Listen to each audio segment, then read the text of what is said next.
The sounds of unification are echoing throughout Europe. European parliamentarians are hard at work shaping a new kind of society, strengthening economic ties, forging bonds of European unity, putting the finishing touches to what will become a third world superpower. How will this coming union affect you? This week on The World Tomorrow, an eye-opening look inside the new Europe.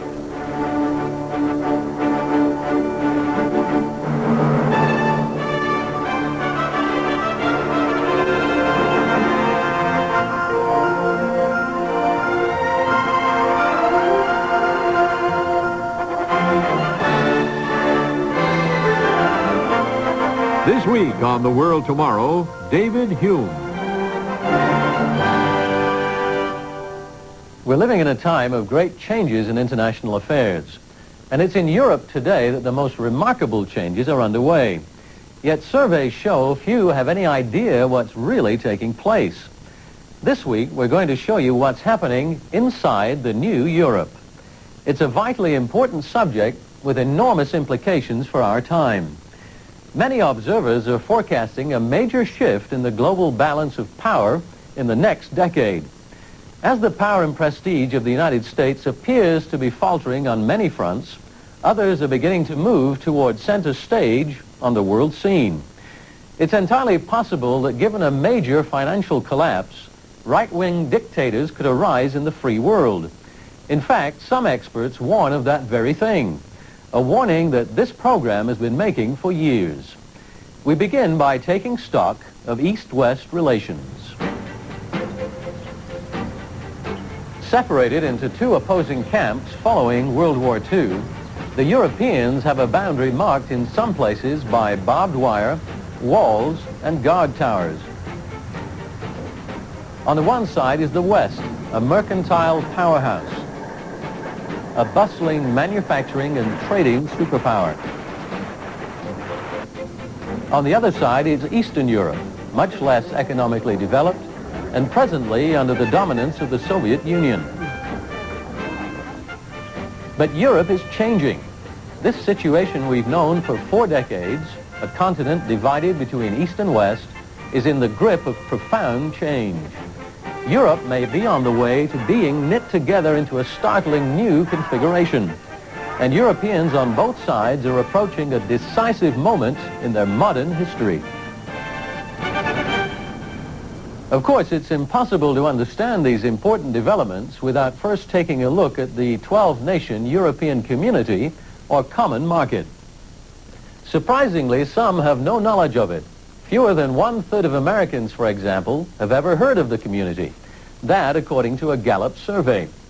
Nevertheless, the EC is one of the most remarkable developments of the 20th century. As the war ended in 1945, the continent of Europe lay in ruins. Recovery slowly got underway, and the war-ravaged nations of Western Europe began searching for a means of preventing such future catastrophes. Statesmen suggested that if Europe-wide interests could somehow be placed above national allegiances, future wars on the continent might be avoided. They proposed that the economies of Western Europe's nations be bound tightly together. It was this thinking that led to the signing of the Treaty of Rome on March 25, 1957, creating the European Economic Community, or Common Market. Today, the organization is referred to simply as the European Community. It's headquartered in Brussels, the capital city of Belgium. The community's original members were France, West Germany, Italy, Belgium, the Netherlands, and Luxembourg. In 1973, Denmark, Ireland, and Great Britain became members. Greece joined in 1981. Portugal and Spain were added in 1986, making 12 nations in all. The European community has experienced such rapid economic growth that it's become the world's largest trading bloc. It's a bigger force in world trade than the United States and Japan combined. And now the pace of economic integration is accelerating even more. By December 31st, 1992, community planners hope to achieve an economic Europe without frontiers, a single great European marketplace of 320 million people. We asked British economist Michael Stewart, co-author of the best-selling book Apocalypse 2000, to describe what Western Europe will be like after 1992. It will be a reality. There will be no customs barriers, and exporting from Britain to France or Germany to Italy will be exactly the same as exporting from Texas to California or New Mexico to Massachusetts. So in that sense, we will have a unified market of the same sort of size in terms of population as the United States of America. Noted British journalist and historian Paul Johnson had this to say about the global implications of a Europe without frontiers. On the other hand, the opportunities are enormous, because once this huge market gets going, and it's going to be a real proper market with no barriers whatever, that's going to give a tremendous shot of energy to the European economy. And I think it's going to affect countries like Japan and the United States too, because they're going to have to build within the market to get under the tariff barrier. So really it's going to affect the whole of the advanced nations of the world. Both of these observers are pointing up the unprecedented impact this new Europe will have. Our next comment is from John Palmer, the Brussels-based correspondent for the British newspaper, The Guardian. Here he explains further about the common market.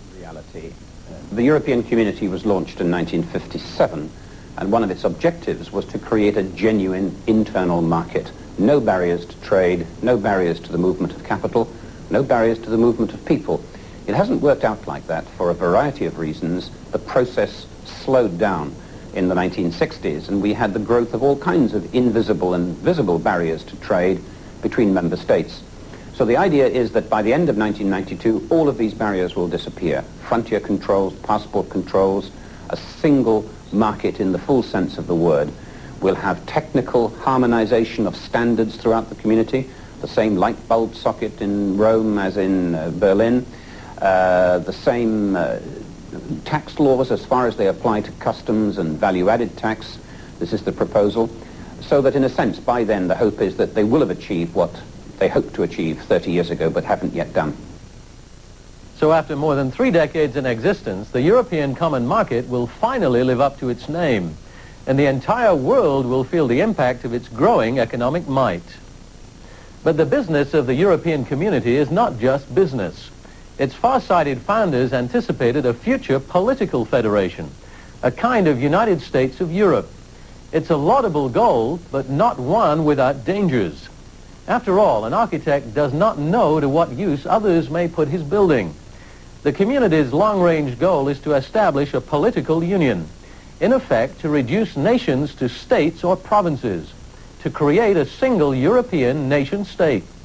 Some foresee the European Parliament, today a relatively powerless body, becoming a potent political force in the years ahead, as we're about to hear. The European community is beginning to develop that political voice through foreign policy cooperation and through the beginnings of a debate about a new kind of Europe. And I think that Europe is going to be more supranational, federal if you like, and ultimately, and perhaps in the not too distant future, it will be seriously discussed as to whether we should have a president of the United States, whether the European Parliament should become a real lawmaking body as opposed to an advisory body, and then I think we'll be coming close to the kind of Europe you describe. Now this is something which we think people in Europe haven't really woken up to. Certainly people in the United States haven't woken up to. There are now direct elections to the European Parliament. And a parliament, although on paper the European Parliament, it sits partly in Strasbourg and partly somewhere else, and it's a bit of a joke. Once you have a parliament which is directly elected by 250 billion people, you have potentially an immensely powerful organism. And that brings us to some other questions. How large will the new Europe become? Will the economic and political superstate now under construction stop at the present borders? Will Eastern and Western Europe one day be united? Today the terms Eastern Europe, Western Europe, and the Iron Curtain are familiar language. But Europe hasn't always been this way. In fact, the present political division is a profoundly unnatural one. History reveals older, more traditional arrangements, more in keeping with Europe's cultural roots. Take, for example, the old region of Mitteleuropa. It's a German term meaning Middle or Central Europe, and it's been receiving a great deal of renewed attention in recent months. Mitteleuropa is the heartland of Europe, where for centuries German-speaking peoples played a predominant role. It's not primarily a geographical term, but a cultural and historical one. And historically, Mitteleuropa is neither east nor west. It's middle ground in the center of Europe. Though there's debate over the definition of its borders, Central Europe can roughly be said to include the modern-day nations of East and West Germany, Austria, Hungary, Poland, Czechoslovakia, Romania, northern Yugoslavia, and parts of northern Italy. Mitteleuropa effectively ceased to exist after the Second World War with the divide between East and West, but the concept remains alive and well. A nostalgia for Mitteleuropa is reviving among Central Europeans today. Many of them are trying to get in touch with their common origins. Erhard Busek is former deputy mayor of Vienna and author of the book Projekt Mitteleuropa, in English, Project Central Europe.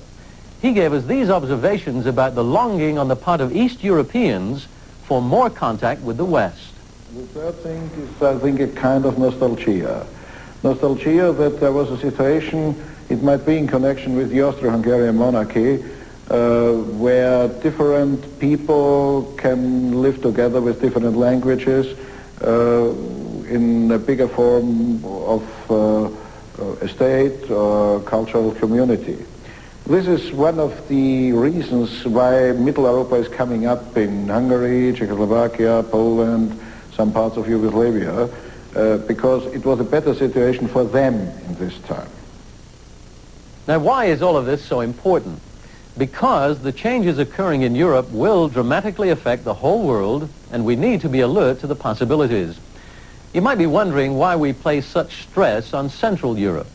Well, the Scottish geographer Alfred J. Mackinder put it well when he wrote in 1904, "Who rules East Europe commands the heartland. Who rules the heartland commands the world island.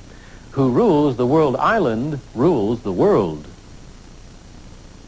So Central Europe is of vital strategic importance. Some observers are saying that a revived Mitteleuropa might serve as a rallying point or a magnet bringing all of Europe back together. I asked the prominent Hungarian historian Dr. Peter Hanuk of the University of Budapest for his thoughts on Central Europe. I think that the concept of Central Europe is not only a scholarly matter of discussions among historians and not only a matter of nostalgia, but I think now the problems of Central Europe are parts of a larger concept, a larger plan for Hungary. Namely, it's now a question of survival, I would say. Hungary always made a part of Central Europe or Western Europe as religion, as culture, as a political framework within the Habsburg monarchy and so on. Now we cannot find a balance of living, politically living, and living in a liberal state and liberal conditions except belonging to Central Europe. And all our cultural context and cultural traditions attach us to the Central European region. There's also a great deal of enthusiasm for resurrecting Mitteleuropa coming from West Germany. The two Germanys occupy a unique position in the middle of Europe. In the words of West German President Richard von Weizsäcker, West Germany has become the east of the West, East Germany the west of the East. Significantly, East Germany is today the strongest economy among the various Soviet satellites, and West Germany is the strongest economy in Western Europe. The West Germans are looking eastward. They're aggressively pursuing stronger ties with East Germany and with Eastern Europe as a whole. European situation. The Cold War is beginning to wither. The division of Europe is beginning to make less and less sense. And by a Mitteleuropa policy, some German politicians mean an opening up to Eastern Europe, associating them economically and politically more closely with the West. In addition to that, there's a new economic imperative. The world economic crisis, the collapse of the United States dollar, makes it more and more difficult for German industry to sell into the American market. And that makes the Central European market, the Eastern Bloc market, look more and more interesting. So part of Mitteleuropa is the discussion about joint economic ventures between West European firms and the authorities in Eastern Europe. So these are two developments that are running parallel. This comes at a time when developments in the Soviet Union may be paving the way for greater political autonomy in East European countries. As relations continue to improve between the two halves of Europe, thinkers on both sides are speaking more and more of a new, possibly neutral zone in Central Europe. This would be a first step in the ultimate unification of all of Europe. Interestingly, the area embraces much of the old Austro-Hungarian monarchy of the Habsburgs, the major successor to the medieval Holy Roman Empire. So what's emerging in Europe today is a new yet old pattern in international relations. To understand the present and the future, it's important to look at what the past can teach us. What's happening in Europe today has some remarkable parallels in history. Some historians and political observers have pointed out of late that what's developing in Central Europe may be a kind of reappearance of the old Holy Roman Empire. The Holy Roman Empire was the name given to the territory in Central Europe ruled during the Middle Ages by German kings. It was an umbrella government over many peoples and nations and languages. The Holy Roman Empire was widely considered to be heir to the Roman Empire of ancient times.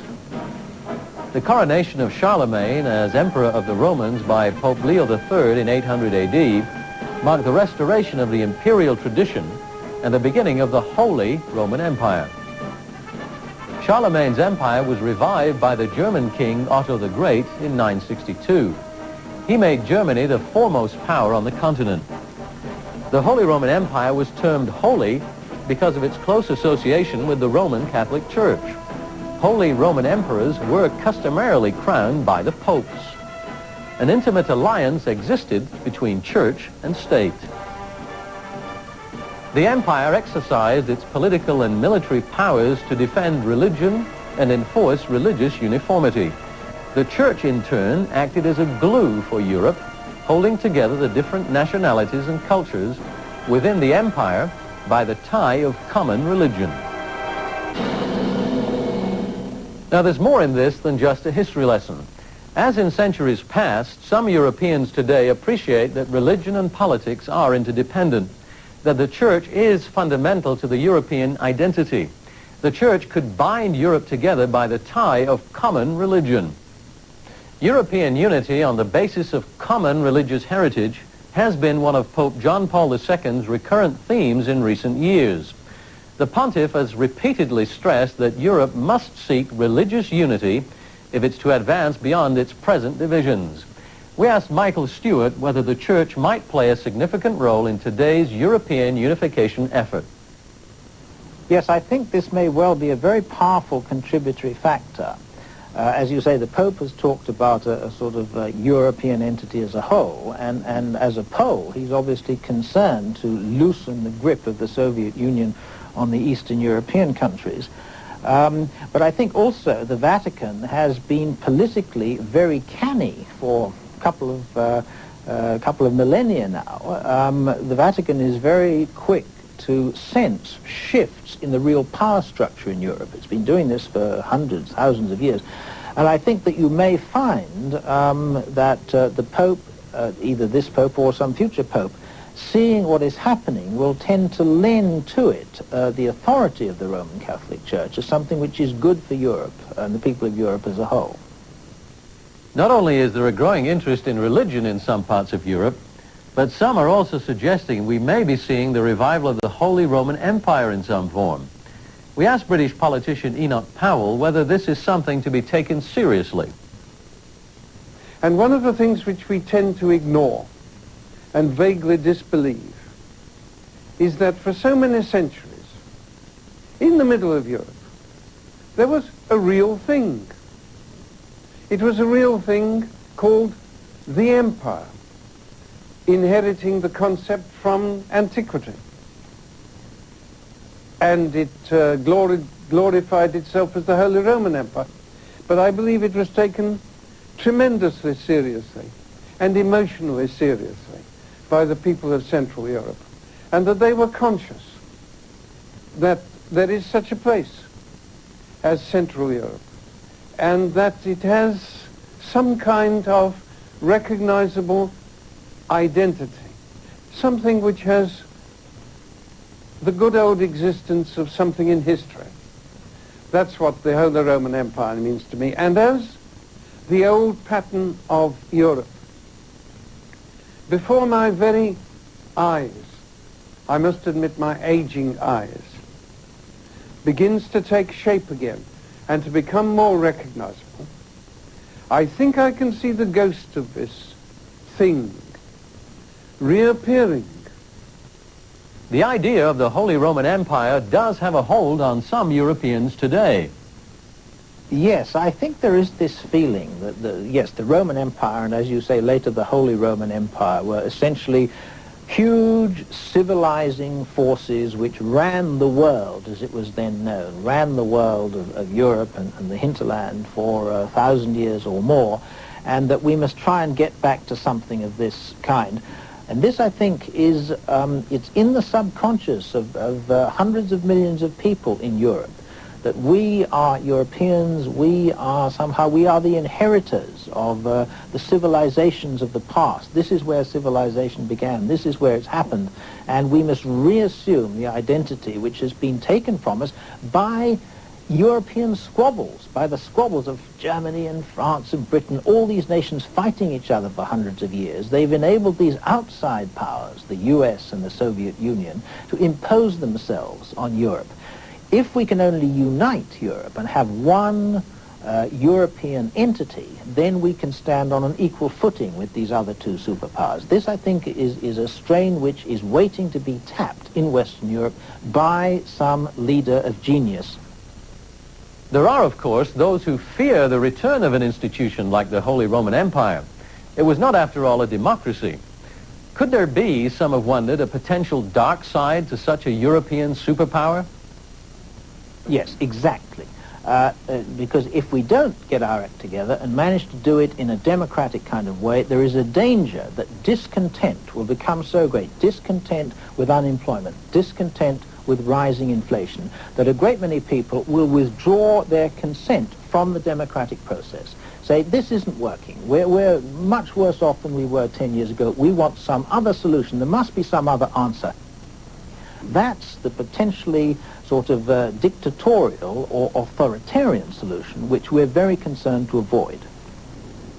Well, it's a fair point, and I think all historical development is pregnant both with progressive and very dark and reactionary possibilities.